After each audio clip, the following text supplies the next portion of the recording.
కోసం నీ కోసం నీ కోసం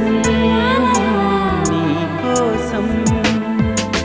ఎప్పుడూ లేని ఆలోచనలు ఇప్పుడే కలిగెను ఎందుకు నాలో నీ కోసం నీ కోసం ఈ లోకమిలా ఏదో కలలా నాకంతా కొత్తగా వింతగా కనిపిస్తూ